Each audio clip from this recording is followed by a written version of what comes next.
हाँ, तो एक बार फिर से स्वागत है आप सभी का हमारे यूट्यूब चैनल श्रीचंद मैथ्स। तो देखिए, कल वाले वीडियो लेक्चर में हमने आपको 11th क्लास के फिजिक्स का जो आपका दूसरा चैप्टर था मात्रक एवं मापन, ठीक है, लिख देते हैं यहाँ आपका दूसरा आपका चैप्टर क्या था, मात्रक एवं मापन, ठीक है। यानी इंग्लिश में बात करें तो इसे बोलते हैं यूनिट एंड मेजरमेंट।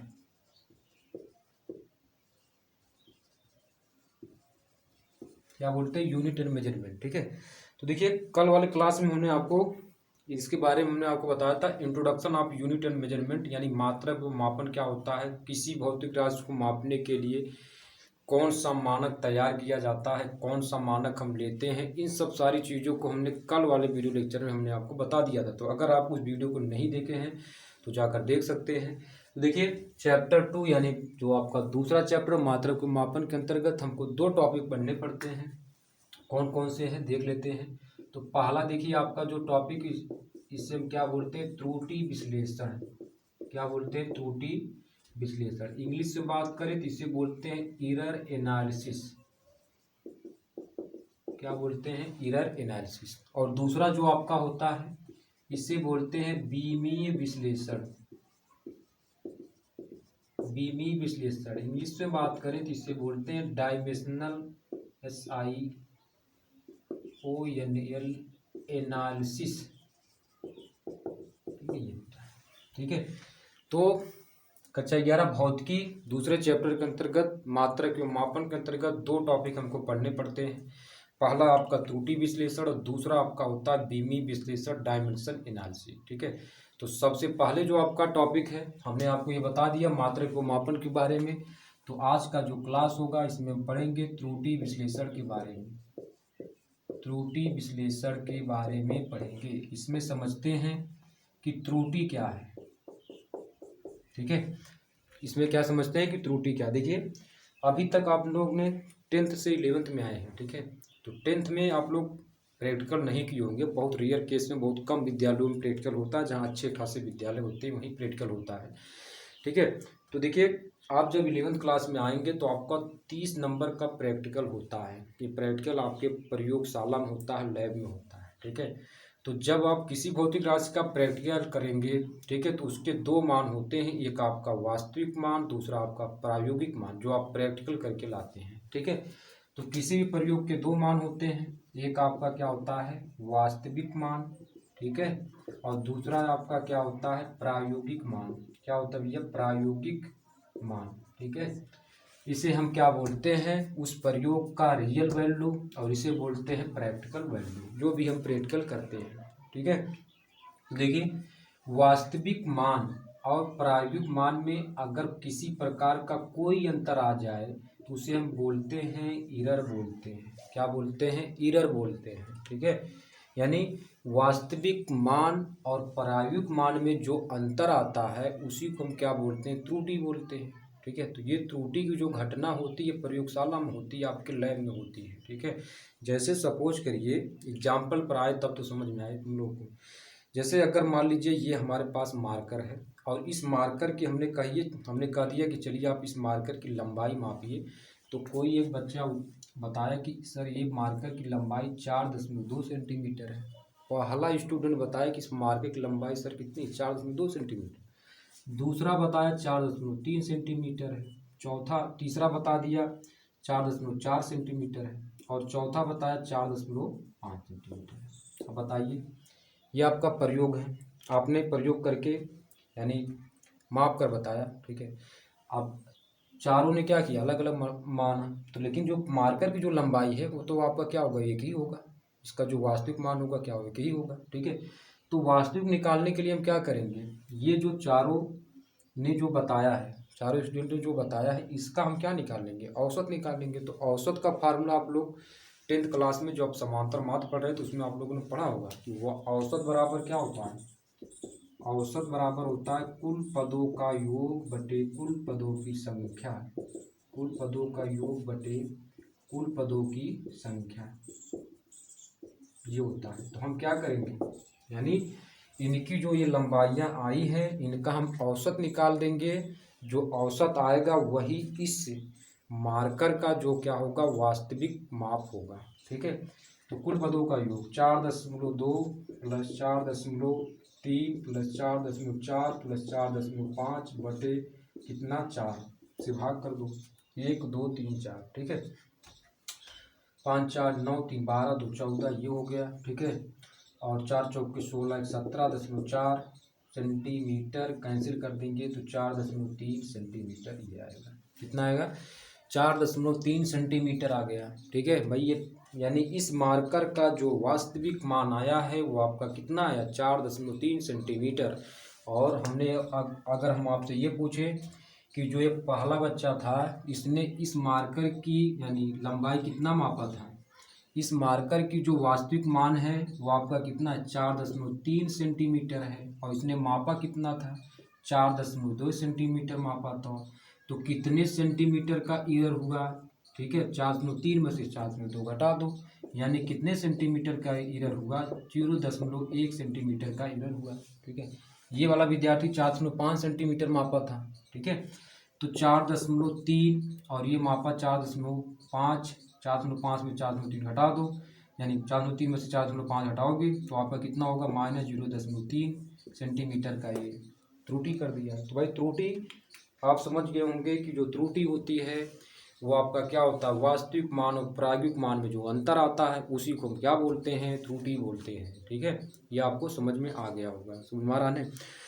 अब आगे समझते हैं, ये आपका त्रुटि विश्लेषण हो गया, ठीक है। अब इसमें समझते हैं कि त्रुटि कितने प्रकार की होती है, उसको समझ लेते हैं। तो चलिए रब कर देते हैं और समझते हैं कि त्रुटि कितने प्रकार की होती है, ठीक है। तो आपको ये समझ में आ गया कि त्रुटि में त्रुटि आपका क्या है, ठीक है। तो ये होता है त्रुटि। आगे चलते हैं, समझते हैं आपका अगला टॉपिक त्रुटि के प्रकार।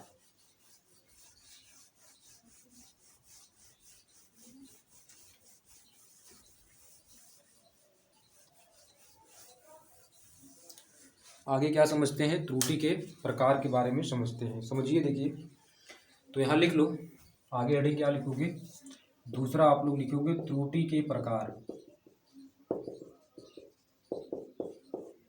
त्रुटि आपके 3 प्रकार की होती हैं। पहला देखिए आपका होता है क्रमबद्ध त्रुटि।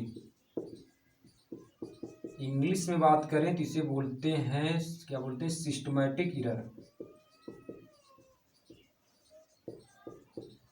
Systematic error. दूसरा होता आपका यादृच्छिक त्रुटि।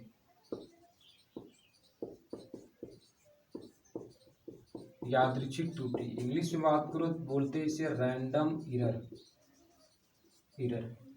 तीसरा आपका होता है स्थूल या गंभीर त्रुटि, इसे बोलते हैं इंग्लिश में ग्रॉस एरर। क्या बोलते हैं? ग्रॉस एरर, ठीक है। तो ये 3 प्रकार की त्रुटि होती, क्रमबद्ध त्रुटि, यादृच्छिक त्रुटि और स्थूल या गंभीर, गौतम गंभीर वाली त्रुटि। हमारा ने गंभीर त्रुटि, स्थूल या गंभीर त्रुटि, इसे बोलते हैं ग्रॉस एरर इंग्लिश में। समझ में आ रहा है? देखिए, इन त्रुटियों में केवल हमको क्रमबद्ध त्रुटि के बारे में पढ़ना होता। क्यों पढ़ना होता है? इन दोनों क्यों नहीं पढ़ेंगे, इसका एक कारण होता है, मजबूरी होता है, उसको हम बताएंगे क्यों नहीं पढ़ना पड़ता। समझ में आ रहा है? तो सबसे पहले समझ लेते हैं कि क्रमबद्ध त्रुटि क्या है। पढ़ेंगे सब, ठीक है, लेकिन जो आपके सिलेबस में है वो आपका, देखिए, सबके बारे में बताएंगे, लेकिन जो आपका सिलेबस में क्रमबद्ध त्रुटि है, ठीक है, इसी को हमको पढ़ना पड़ता है, ठीक है। मतलब जिसका कारण पता हो उसे हम पढ़ते हैं, जिसका कारण ना पता हो, किस कारण त्रुटि हुई उसका कारण हमको ना पता हो, तो उस त्रुटि को हम नहीं पढ़ते हैं। तो क्रमबद्ध त्रुटि देखिए आप, तो इसमें लिखेंगे आप पहले पर क्रमबद्ध त्रुटि। क्रमबद्ध त्रुटि, ठीक है। देखिए, क्रमबद्ध त्रुटि किसे कहेंगे? इंग्लिश में क्या बोलते हैं? सिस्टमैटिक एरर बोलते हैं। तो इस इंग्लिश वाला जो शब्द आया है ना, ये वर्ड आया जो सिस्टमैटिक, इसमें से हम क्या कर देंगे? सिस्टम बाहर कर लेंगे, सिस्टम। देखिए, अब जैसे मान लीजिए आप लोग प्रयोग करने जा रहे हैं लैब में, ठीक है, तो आप क्या करेंगे? प्रयोग करने जाने से पहले आपको क्या करना पड़ेगा? एक सिस्टम तैयार करना पड़ता है ना। प्रयोग किसी किसी भौतिक राशि का प्रयोग, किसी चीज़ का प्रयोग आप करने जा रहे हैं तो आपको एक सिस्टम तैयार करना पड़ता है। सबसे बड़ी बात, आपको एक लैब चाहिए, ठीक है। अब ऐसे धूप में या रेस्टोरेंट में बैठकर तो आप प्रैक्टिकल कर नहीं सकते हैं, ये कर सकते हैं, हमारा ने एक लैब चाहिए। दूसरा आपका यंत्र चाहिए, ठीक है, ठीक ठाक यंत्र चाहिए। तीसरा आपको जो आपके ठीक ठाक स्टूडेंट हैं उनको उनकी भी ज़रूरत होती है। और उसके बाद आपका मतलब इन सब तरीक़ों से मतलब आपको क्या करना चाहिए, मतलब क्या होना चाहिए कि आपको एक सिस्टम बनाना पड़ता है। किसी भी प्रयोग के लिए आपको क्या बनाना पड़ता है, एक सिस्टम, एक क्रमबद्ध तैयार करना पड़ता है।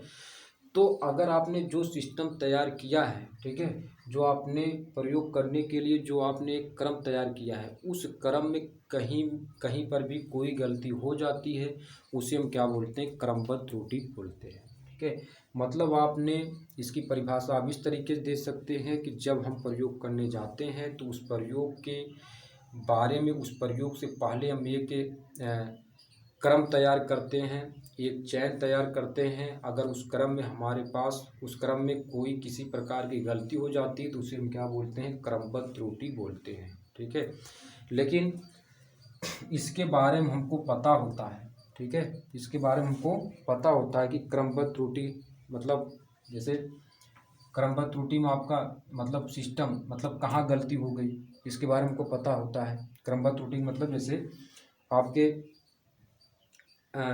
लैब में हमारा आप लैब में जा रहे हैं तो आपको मान लीजिए ठीक ठाक टेम्परेचर नहीं है, ठीक है, बहुत ज़्यादा गर्मी लग रही है, आप उसमें प्रैक्टिकल नहीं कर सकते, हमारा है ना, ज़्यादा गर्मी प्रैक्टिकल नहीं कर सकते। या तो आपका कोई प्रैक्टिकल करने जा रहे हैं, आपके क्रम में किसी प्रकार का कोई दिक्कत आ गया, कोई यंत्र मौजूद ही नहीं है, ठीक है, तो इस प्रकार की त्रुटि मतलब को कारण पता होता है, तो जिसका कारण पता होता है उसी को हम केवल पढ़ते हैं। ठीक है, तो इसका कारण पता है क्रमबद्ध त्रुटि में। ठीक है, अब देखते हैं आगे यादृच्छिक त्रुटि क्या होता है, रैंडम एरर क्या होता है। ठीक है, देखिए आप लोग 10th क्लास में आप लोगों ने यादृच्छिक के बारे में, यादृच्छा के बारे में पढ़ा होगा। जब आप प्रायिकता पढ़ रहे थे तो उसमें आपका इस टाइप से क्वेश्चन था कि एक थैले में 2 लाल गेंदें, 2 नीली गेंदें, 2 पीली गेंदें हैं। ठीक है, इस थैले में से एक गेंद यादृच्छा निकाला जाता है। यादृच्छा का मतलब हमको थोड़ी पता है कि हमने कौन गेंद निकाला, यादृच्छा निकाला जाता है, एट रैंडम निकाला जाता है। ठीक है, तो जिस घटना के बारे में हमको नहीं पता होता है उसे हम क्या बोलते हैं, रैंडम एरर यादृच्छिक त्रुटि बोलते हैं। क्या बोलते हैं, रैंडम एरर यादृच्छिक त्रुटि बोलते हैं। ठीक है, तीसरा आपका क्या होता है, स्थूल या गंभीर त्रुटि। ठीक है, इसके बारे में भी हमको पता नहीं होता है। स्थूल या गंभीर त्रुटि आपका क्या होता है, जैसे आप इसके बारे में, ठीक है, तो पहले आप यादृच्छिक त्रुटि के बारे में इसकी जो परिभाषा लिखेंगे कि मतलब एक ऐसी त्रुटि, ठीक नहीं, मतलब एक ऐसी त्रुटि जिसका हमको पूर्व अनुमान ना हो, जिसके बारे में हमको ना पता हो, उसे हम क्या बोलते हैं, यादृच्छिक त्रुटि बोलते हैं। जैसे यादृच्छिक त्रुटि में एक एग्जांपल ले, जैसे मान लीजिए कि आप लोग, जैसे मान लीजिए कोई आपके घर का सदस्य वो जा रहा है आपका मतलब मुंबई कमाने के लिए जा रहा है, ऐसे समझो, और उसकी जो ट्रेन है वो आपका क्या है, रात 10 बजे है। क्या है, रात 10 बजे है, और उसने प्लेटफार्म पर मान लीजिए 9:30 पर पहुंचा। ठीक है, अब तो ट्रेन तो 10 बजे है, तो ये पहुंचा कितने, 9:30 पे पहुंचे। ठीक है, तो ट्रेन तो छूट जाएगी। अब रात के साढ़े मतलब कितने पे, सॉरी, यहाँ से आपका मान लीजिए ये 10 बजे ट्रेन है और ये पहुंचा है आपका 10:30 पर। ठीक है, ऐसी घटना करेंगे जिसका कारण आपको ना पता हो। 10 बजे ट्रेन है, 10:30 बजे आपका पहुंचा। ठीक है, अब इसमें आप देखिए कि ये 10:30 बजे पहुँचे, ठीक है, और 10 बजे ट्रेन तो आपकी छूट जाएगी। तो इसने क्या किया, अब इतनी रात हो गई, अब जाए कहाँ। ठीक है, तो उसने सोचा कि अब सोचा, दिमाग लगाएगा वो कि आसपास कोई रिश्तेदार या कोई पड़ोसी रहता तो उसके यहाँ रुक ले और कल हम फिर से यहाँ से यात्रा प्रारंभ कर सकते हैं। तो उसने क्या किया कि सोचा कि चलिए एक रिश्तेदार बगल में वहाँ रह लेते हैं। तो उसने क्या किया, बिना बताए उस रिश्तेदार के यहाँ चले गए। तो रिश्तेदार ने पूछा, भाई इतनी रात को कैसे यार। ठीक है, तो उन्होंने कहा कि देखिए हम जा रहे थे मुंबई, ठीक है, हमारी ट्रेन क्या थी, 10 बजे थी, हमने किसी कारणवश 10:30 बजे पहुंचा, ट्रेन छूट गई। तो महाराज ने, तो उसने अपना कारण बता दिया। ठीक है, अब इन्होंने क्या किया, हमने सोचा कि अब इतनी रात को जाए कहाँ। ठीक है, इसलिए हमने एट रैंडम आपके घर पहुंच गया। एट रैंडम का मतलब क्या हुआ, हमें आपके घर आने का कोई अनुमान नहीं था, पूर्व अनुमान नहीं था, ना आपको था ना हमको था। ठीक है, तो जिस घटना के बारे में, जिस घटना का हमको पहले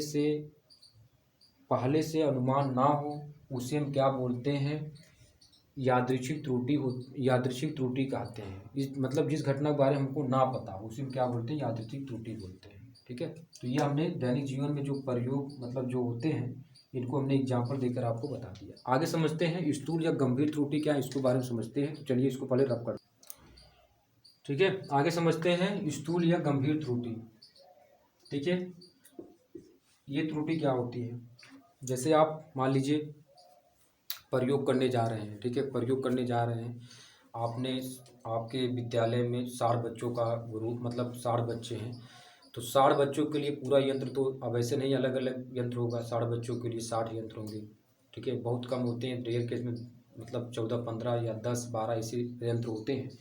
तो टीचर क्या करता है कि मान लीजिए 60 बच्चे हैं तो 3-3 बच्चों का ग्रुप बना लेता है कि इसमें 20-20 बच्चों को रख देता है। ठीक है, अब इसमें से क्या होता है कि कुछ बच्चे प्रैक्टिकल करते हैं और बाकी सब देखते हैं। ठीक है, जैसे मान लीजिए कि एक बच्चा प्रैक्टिकल कर रहा है, एक स्टूडेंट प्रैक्टिकल कर रहा है, वो किसी चीज़ को मापा और बगल वाले से कहा कि चलिए लिखिए आप 4.2 सेंटीमीटर। ठीक है, 4.2 सेंटीमीटर, और बगल वाला क्या लिख दिया, 3.5 सेंटीमीटर। ठीक है, फिर उसने कहा चलिए लिखिए 5.4 सेंटीमीटर, बगल वाला लिख दिया 2.5 सेंटीमीटर। ठीक है, प्रैक्टिकल हुआ, सब लोग गए टीचर के पास दिखाने लगे, तो टीचर को तो पता है कि उस प्रैक्टिकल का वास्तविक मान क्या आएगा। ठीक है, लेकिन अब इसने क्या किया, गलती कर दिया। यहाँ इसने गलती यहाँ पर किया, 4.2 सेंटीमीटर कहा, 3.5 सेंटीमीटर ये लिख दिया, 5.4 या 2। लेकिन अगर वो गलतियाँ ढूंढने लगे तो नहीं मिलेगी उनको गलती, समझ में आ रहा है। तो मतलब जिस घटना के बारे में हमको ना पता हो उसे हम क्या बोलते हैं, स्थूल या गंभीर त्रुटि बोलते हैं। ठीक है, इसी कारण हम इन दोनों घटनाओं को नहीं पढ़ते हैं, क्योंकि इनके घटना के बारे में हमको पता नहीं होता है। ठीक है, आगे समझते हैं, क्रमबद्ध त्रुटि हमको पढ़ना पड़ता है। ठीक है, क्योंकि इस घटना के बारे में हमको पता होता है कि मतलब इस त्रुटि के बारे में हमको पता होता है कि हमने गलतियां कहाँ पर की है। ठीक है, तो अब चलते हैं क्रमबद्ध त्रुटि के प्रकार। क्रमबद्ध त्रुटि हमने बता दिया कि किसी भी प्रयोग के लिए हम क्या करते हैं, क्रम तैयार करते हैं। उस प्रयोग में, उस क्रम में अगर कहीं पर कोई गलती हो जाए तो उसे क्या बोलते हैं, क्रमबद्ध त्रुटि बोलते हैं। ठीक है, अब क्रमबद्ध त्रुटि में कितने प्रकार की त्रुटि हमको पढ़ना है उसको देख लेते हैं। ठीक है, तो लिखेंगे क्रमबद्ध त्रुटि के प्रकार।